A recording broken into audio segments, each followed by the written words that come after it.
আমি সবসময় বলি না আমার বন্ধু-বান্ধব ধরে, ধরে নিয়ে নিজেরা বাঁশ খায় আর আমাকেও বাঁশ খাওয়ায়। সো আমার বান্ধবী আমাকে প্যারা দিয়ে জিমে ভর্তি করায়। সে ৭ দিন গিয়ে আর যায় না।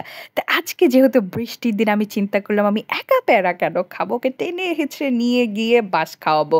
যেহেতু আমার কাছে জিম করা আমার জন্য হুদাই। আমি সকালবেলা গিয়ে জিম করব আর বিকেলবেলা গিয়ে এক্সট্রা ক্যালোরিজ খাবো। সেটার ভিডিও তোমরা নিজেরাই দেখো। আজকে জঘন্য রকমের বৃষ্টি, এই মেয়েটা একদম বেরোতে চায় না। ওয়ার মাই ডেডিকেশন লেভেল, আমি আজকে একে বের করছি টেনে টেনে। আপনি তাকাইস না, আজকে আমি বের করছি। আচ্ছা, আজকে প্রথম বের করছি।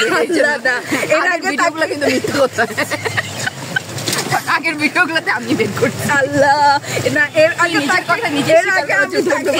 এর আগে আমি তাকে হচ্ছে কয়েকদিন ফোন দিছি, হ্যাঁ তুই যা দোস্ত আমি আসতেছি, এই কথা বলে যে ও যে ফোন দেখে মারা যায়। পরে তার আধা ঘন্টা পরে খবর হয় যে ঠিক আছে বেরো। এই যে এই জিম পর্যন্ত যে আমি তোকে নিয়ে আসছি, এটা কোনোদিন বলছিস কাউকে? কেন আমি যাচ্ছি না, তুমি যে মাঝখানে, ও হচ্ছে ওর মতো স্টুডেন্ট সবার দরকার। 7 দিন আসে আর আসে না, সো ওর মতো স্টুডেন্ট আমি যদি ভবিষ্যতে জিম দিয়ে আমার লাগবে। আমার কথা হচ্ছে আমি বিপদে পড়ে আসিনি কয়েকদিন, কিন্তু এখন থেকে আসবো। এটা কিন্তু স্টেটমেন্ট থাকলো, বুঝিস? আমি এটা আজকে আপলোড করবো।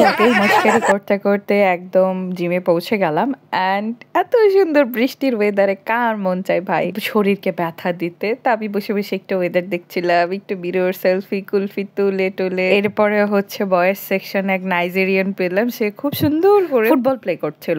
তা আমারও দেখে একটু শখ জাগলাম, একটু খেলি। কিন্তু আমি এটা কি খেললাম, এর চেয়ে আমি আমার ভাইগনা সাইশানের সাথে অনেক ভালো খেলি। আমার জাস্ট হচ্ছে একটু আনইজি লাগছিল, এই জন্য আমি বেশি আর খেলি নাই। এরপরে আর কি আর কতক্ষণ সময় কাটাই চলে গেলাম। যেহেতু বৃষ্টির দুপুর, খিচুড়ি না খেলে হয়? ব্যাস এটাই হচ্ছে আমার কাহিনী। কিন্তু খিচুড়িটা মজা ছিল, গ্রেভিটা দেখেই কিন্তু তোমরা বুঝতে পারছো। এরপর বাসায় এসে আধা ঘন্টা পরে এই কোমর ভাঙ্গা রোগীকে নিয়ে গেলাম ডক্টরের কাছে। ডক্টরের কাছে যাওয়া মানেই একগাদা টেস্ট।